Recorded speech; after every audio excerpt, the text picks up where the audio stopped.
नमस्कार मित्रों। हर हर Mahadev. Electronic media की नदी में कई ऐसे प्रश्न उतरते बहते रहते हैं जिनको पकड़ करके हम कोई वीडियो बनाते हैं। आज एक वीडियो आया हमारे सामने।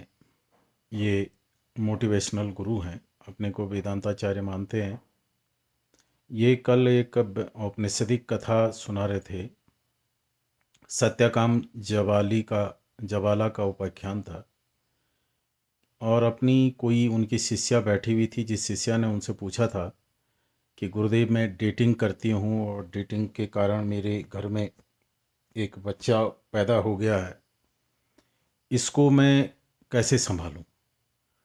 तो गुरुजी, जो कि होता ही है अधिकांशतः, जो लोग उपदेशक को सदैव ये ध्यान रखना पड़ता है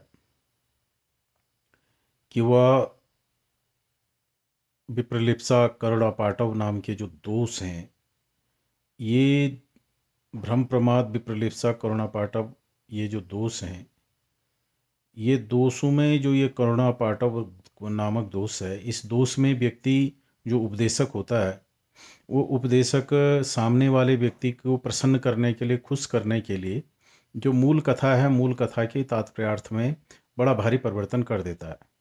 जैसे भागवतकारों ने जो रास पंचाध्यायी है, या जो कृष्ण लीलाएं हैं, इन कृष्ण लीलाओं में जो, क्योंकि लोक को, दुनिया को जो प्रिय लग रहा था, वो करुणा पाटव के दोष के कारण या विप्रलिप्सा के कारण उसमें संगीत भर दिया, या उसमें कई प्रकार के अर्थ के अनर्थ कर डाले। उसका परिणाम यह है कि जो उसका मूलार्थ है, वो मूलार्थ समाप्त हो गया और दुनिया के लोग बड़े भारी पतन के मार्ग में चले गए, और मुख्य उपदेश नहीं श्रवण कर पाते हैं लोग, और संगीत ही श्रवण कर पाते हैं। तो ये जो आचार्य हैं, ये आचार्य प्रशांत किशोरी हैं इनका नाम।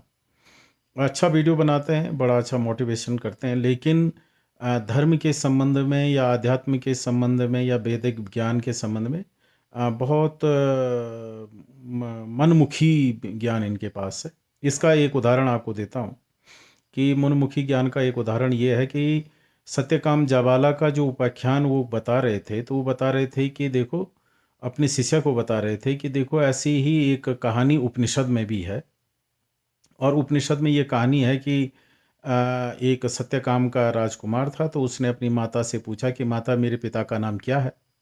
तो माता ने कहा कि बेटा, मैं बहुत लोगों के साथ डेटिंग करती थी, पता नहीं कहाँ से तुम्हारा जन्म हो गया, इसलिए तुम अगर गुरुकुल में जा कर के वो लोग तुम्हारा गोत्र पूछें, तो तुम ये बताना कि मेरा नाम जो है सत्यकाम जवाल जावाल है। तो ये उनका कहना था, प्रशांत किशोर का, जबकि कथा ये बिल्कुल भी नहीं है। आप भी, जो लोग मेरा ये वीडियो सुन रहे होंगे, आप में से बहुत सारे लोग होंगे जिनको, या जिनकी माता को गोत्र का पता नहीं होगा। तो इसका मतलब ये नहीं है कि उस जिनकी माता को गोत्र का पता नहीं है, तो उसकी माता कहीं डेटिंग कर रही थी, ऐसा तो नहीं है। तो ये कहने का मतलब, कथा तो वो ऐसी है कि जवाला अपने बेटे, जब सत्यकाम पूछता अपनी माता से कि मेरे पिता का नाम क्या है और मेरा गोत्र क्या है, तो वो कहती है कि बेटा, आपके पिताजी उपाध्याय थे, मैं आपके गुरुजी के पिता के आश्रम में रहती थी, और मैं बहुत सारे अतिथियों की सेवा करती थी। तो अतिथियों की सेवा करती थी, इसलिए कभी मौका लगा ही नहीं तुम्हारे पिताजी से नाम या उनका गोत्र पूछने का। नारायण, ऐसा ये सनातनी समाज में होता रहा है और होता है कि परिस्थितियाँ कई बार ऐसी होती हैं कि महिलाओं के, ये है युवा गृहस्थी की कई बार परिस्थितियाँ ऐसी होती हैं कि महिलाएं अगर बहुत साधारण सी हैं और बहुत ही नम्र स्वभाव की, विनयशील स्वभाव की है, तो पति के सामने, या कुछ ऐसे कारण होते हैं कि जंगल में सत्यकाम के पिता जो हैं गुरुकुल चलाते हैं, और गुरुकुल में भीड़ है, विवाह हो गया, उसी में व्यस्त आदमी है, तो विवाह भी हो गया, लेकिन उस महिला को ऐसा संभावना है, संभव संभव है ये, कि उसको अपने पति का नाम या उसके गोत्र का नाम पता ना हो, और गोत्र पूछा गया है।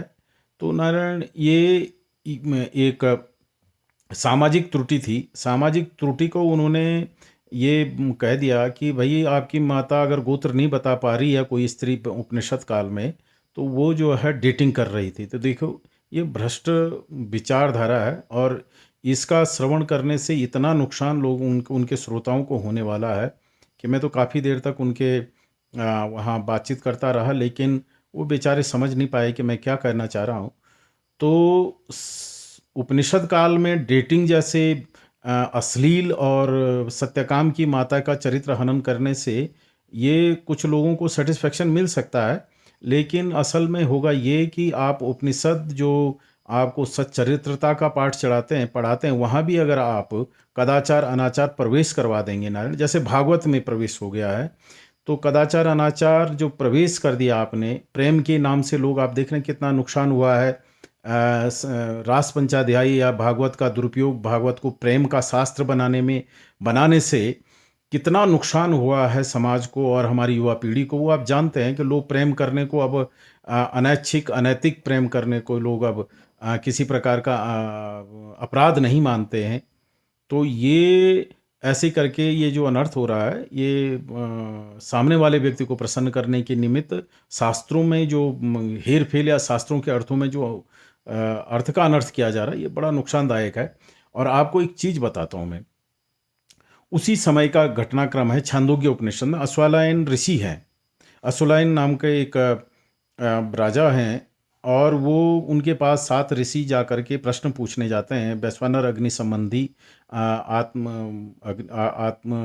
चिंतन संबंधी, ब्रह्म संबंधी। तो वहाँ जब ऋषिशाला में वो ऋषि प्रश्न पूछने गए, तो ऋषियों ने देखा कि भाई ये तो राजा है, और राजा से जो क्षत्रिय है, क्षत्रिय से हम अगर क्षत्रिय को हम गुरु बना लेंगे तो ये वेद विरुद्ध हो जाएगा, क्षत्रिय ब्राह्मण का गुरु नहीं हो सकता है, ब्राह्मण ही क्षत्रिय का गुरु हो सकता है। तो किस प्रकार से राजा से ब्रह्म विद्या प्राप्त की जा सके, क्योंकि उस राजा के पास ही वो ब्रह्म विद्या उसमें विद्यमान थी, और उस ब्रह्म विद्या के परिताप स्वरूप वो राजा उसमें पूरे भूमंडल पे राज्य कर रहा था विद्या के बल से। तो ब्राह्मणों के पास वो विद्या नहीं थी, तो ब्राह्मणों ने कहा कि इससे ये विद्या ली जाए।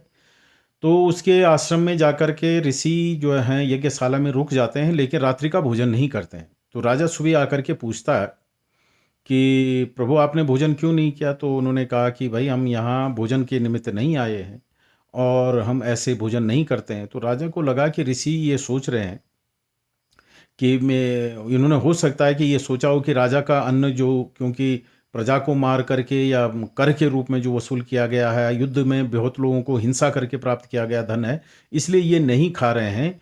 तो राजा एक बड़ी अच्छी बात करता है, मैं आपको पढ़ के सुना रहा हूँ।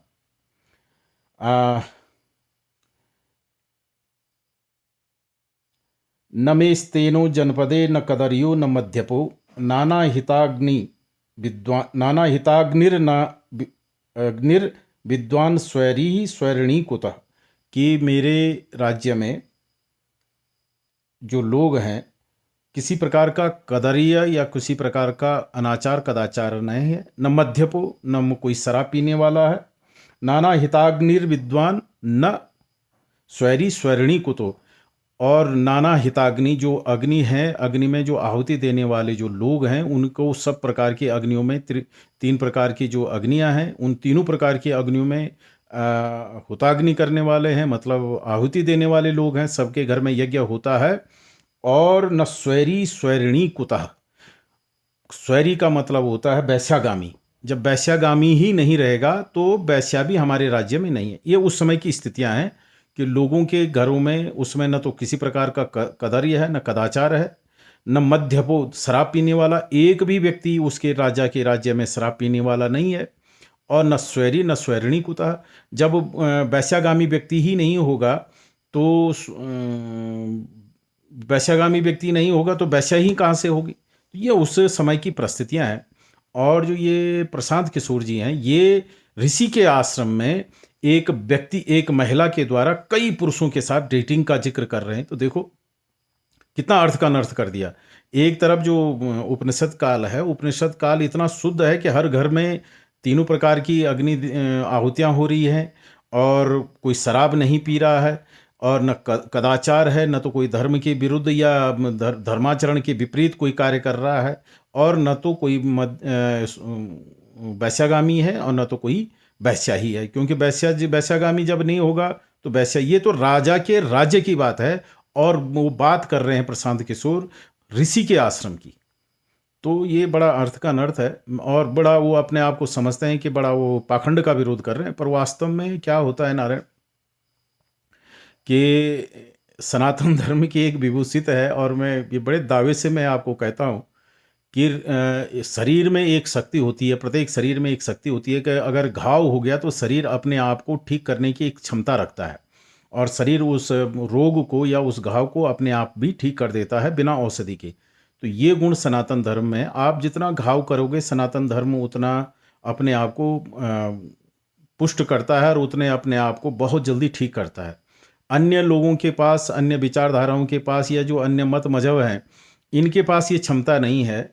आप सनातन धर्म की किसी परंपरा को लेकर के बहुत ज़्यादा उन्मुख हो जाइए और उस पे बहुत कुठाराघात करेंगे तो आप देखेंगे वो परंपरा और सुदृढ़ होकर के आपके सामने आएगी। लेकिन अगर आप किसी मत मजहब या किसी अन्य धार्मिक विश्वास वालों के किसी विषय पे अगर आप चर्चा करने लग जाएंगे तो चर्चा करते ही उनका वो मजहब मर जाएगा, मर जाता है। और अगर उस पे अगर आपने कुठाराघात कर दिया तो नारायण वो समाप्त हो जाएगा।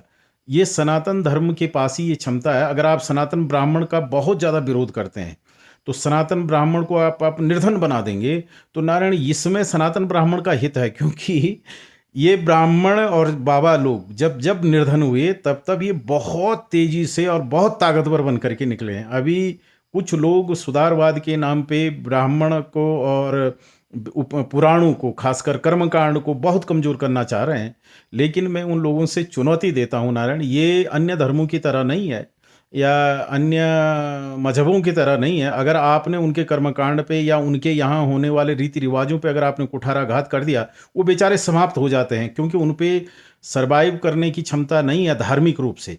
और दूसरा, उनके पास जो उनके धर्म के भीतर अपने आप को ठीक करने की क्षमता नहीं है। आप देखेंगे और आपने अनुभव किया होगा कि ये हजार बार हो चुका है कि सनातन धर्म को जितना आपको ठोकेंगे, जितना काटेंगे और जितना इसको आप लांछित करेंगे, मर्दन करेंगे, इतना ये ज़्यादा बेहतर हो करके आता है। और अन्य धर्मों के पास, ये बेचारों के पास ये नहीं है। अगर आप उनकी परंपराओं पे या उनके विश्वासों पे आप कुठाराघात करने लगेंगे तो वो बेचारे तिलमिला उठते हैं, और परिणाम ये होता है कि उनकी वो जो क्षमता है, धार्मिक क्षमता, वो क्षमताएं बिल्कुल नष्ट हो जाती हैं। सनातन धर्म के साथ ऐसा नहीं होता है। सनातन धर्म के साथ हमेशा ये हुआ है कि जब जब वेद, पुराण, ब्राह्मण, यज्ञ, कर्मकांड या साधु संतों पे जब जब इन पे कुठाराघात होता है, इनके ऊपर अत्याचार अनाचार होता है, तो ये बहुत ताकतवर होकर के हमेशा उभरते रहे हैं। इस समय वही दौर चल रहा है। आप हमारे पुराण उठा करके देख दीजिए, ब्राह्मण, क्षत्रिय या ब्राह्मण, साधु या कर्मकांड, पुराण या जो हमारी परंपराएं हैं, हमारी मान्यताएं हैं, आप इन पे कितना गहरा कुठाराघात करेंगे, उतना जितना गहरा कुठाराघात, जितना इसको तोड़ने की कोशिश करेंगे, इसमें पुनर्जीवित होने की बड़ी भारी क्षमता है। संजीवनी विद्या इसके पास है, तो ये पुनर्जीवित होता है। तो नारायण प्रशांत किशोर जी जैसे लोगों को कहता हूँ कि आपका जो ये अपराध है कि आपने ऋषि के आश्रम में डेटिंग की बात कही और एक ऐसी स्त्री का उपस्थिति आपने ऋषि के आश्रम में बताई जो वैश्या जैसा व्यवहार था, ये महान अपराध है। और आपकी वाणी अवश्य ही कुंठित होने वाली है, और देखना, आपको मैं दावे से कह रहा हूँ, बहुत शीघ्र ही आप अपने इस कुकृत्य से पछतावा तो नहीं कर पाओगे, क्योंकि उपनिषद के वचनों पे, उपनिषद के शब्दों को समझने के लिए गुरुमुख करना पड़ता है, जो गुरुमुखी नहीं है, मनमुखी है। नारायण, ये ब्रह्म विद्या है। ये ब्रह्म विद्या संभालने के लिए सोने का पात्र चाहिए होता है। अगर सोने का पात्र नहीं है आपका हृदय, तो ये छीज करके पारे की तरह आपके नस नाड़ी को फाड़ करके बाहर निकलेगा। हर हर महादेव।